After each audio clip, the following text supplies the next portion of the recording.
This is another example of one of Peter's best interactions I've seen captured on camera. America is racist. Yes. Okay. It's remarkable how this continuously plays out in the exact same pattern, regardless of where he is or what student he's speaking to. 100% what he said. It's practically in our history. There's nothing that we can change to do it. There's no reform that's going to fix it. America is racist. It's practically built on racism, and I don't think anything could change it.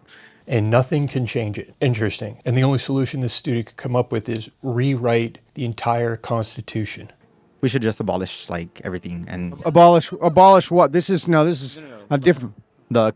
not abolish, but like completely like reform the Constitution. I think like completely rewrite the entire thing.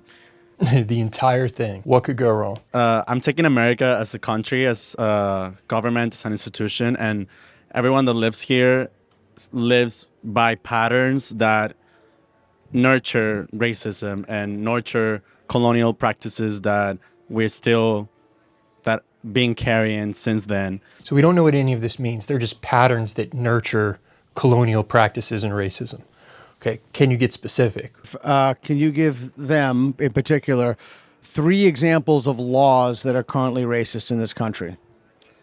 Yeah, well, I know the one that I've studied, like most recent, is like the Ellis Act, that I think it's like most about San Francisco. And this is what's going to happen when you ask this question. They're going to look back into history, but the question is a law right now. And it just Current laws, the laws that are on the books right now. And this is how it usually goes. You're going to hear vague threads of thought that don't mean anything. I know the electoral district and all that. And what do you mean? Schools. Schools? And eventually they're just going to fizzle out. But you have to just try and keep going, try and get specific. No, can you give an example of 3 laws? Oh, we lost one. You had to leave? Okay. Can you give an example of 3 laws currently on the books that are racist? No, I don't know the U.S. Constitution. No, but yeah. So you don't know the U.S. Constitution, but you want to rewrite the Constitution to fix racism.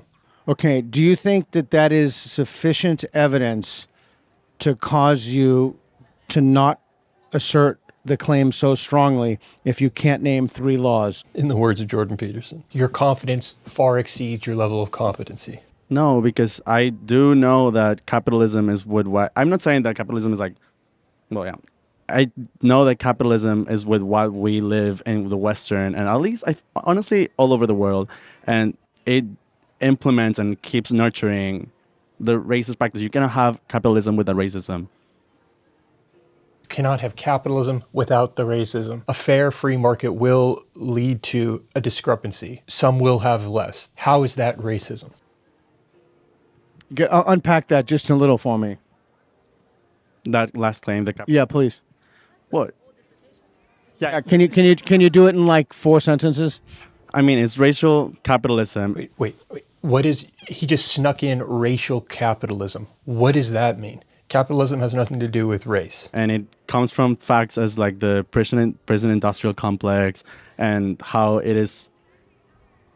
You cannot have capitalism without inequality, basically. By inequality, he means a discrepancy. Some people will have more than others, but how is that at all related to racism? And Without inequality or without racism? without Capitalism cannot function without inequality. Yeah, that's what I tried to say. Okay, so do you think that this capitalist system itself is inherently racist?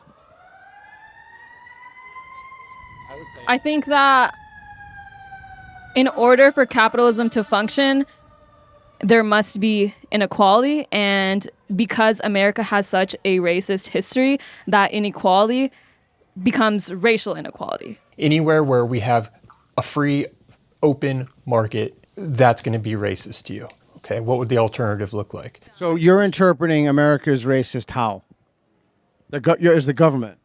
Yeah, through The government and the economic system. I'm not saying that the government is directly racist. I think that it's just a notion that we keep nurturing capitalism, and I don't think it's changeable. I think it's just how it is. And real quick, the sponsor that made this video possible, Masa Chips. You don't have to completely overhaul your life in 2026. Start with small changes that you can actually make. Eat clean without feeling like you're on a diet. Masa Chips contain just 3 ingredients: organic, nixtamalized corn, sea salt, and 100% grass-fed beef tallow. That's it. No seed oils, no mystery chemicals, just real food. These chips don't only avoid all the bad stuff, they taste incredible too. And snacking on Masa chips is nothing like eating regular chips. With Masa, you feel satisfied, energetic, and there's no bloating. Because these chips are made with real food, they are more satiating. So you won't find yourself uncontrollably binging and still feeling hungry afterwards. Right now, my favorite flavor is this one, the churro. And if you love Masa, you'll also love Vandy crisps. Vandy, Masa's sister company, makes the most delicious 3-ingredient potato chips. My favorite is the Smokehouse. Ready to give Masa a try? Go to masachips.com/Warren and use code Warren for 25% off your first order, or simply click the link in the video description or scan the QR code to claim this delicious offer. If you like ordering online, Masa is now available nationwide at your local Sprouts supermarket. Stop by and pick up a couple of bags before they're gone. Okay, so what would you have to hear or learn to move you to the agree? Just like last time, Peter now moves into the phase of what would you have to hear to change your mind? How can your confidence be justified if you're not aware of the conditions under which you could be wrong? I think I always say that another historical moment as big as colonization has to happen for the world we live in not to be racist and capitalist. So you're calling for something on the level of colonization, but you think colonization is bad. Some massive historical event that will overhaul the entire system in capitalism and bring about a utopia. That's the only solution for the student. Are you telling me that there's no evidence at all that would move you from strongly agree to agree? I cannot say that there's nothing in the world that would say that. Well, just I don't know anything in the world. In order to be confident that you strongly disagree with the claim that America is racist, wouldn't you have to at least have in your mind the conditions under which you would change your mind to justify your confidence in the belief?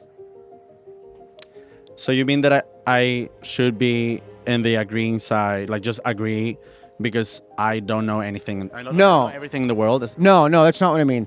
In order to justify the fact that you strongly agree to that, wouldn't you have to have significantly wrestled with thoughtful people who argue something different? And keep in mind, Peter's just talking about moving from adamant, you're absolutely sure, to, well, I'm sure, but there's room for error. And I don't mean different like way on the end of the spectrum. I mean different like literally one line of tape over. Yeah, but I haven't done that.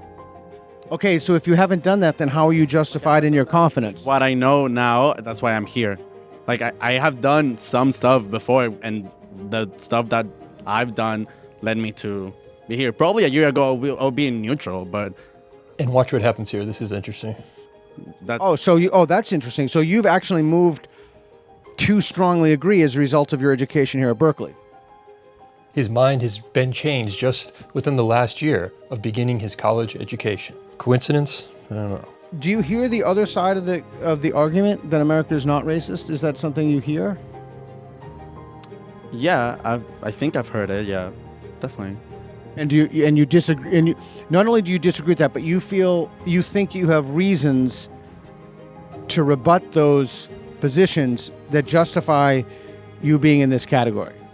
Yeah, because I think the people that I have seen that argue the opposite do not agree that capitalism is racist or that capitalism is bad even. So. Okay. So as long as I reject the idea that capitalism is just inherently racist, you will not listen to anything I say. Those are the conditions. Well, that's a foolish game to play.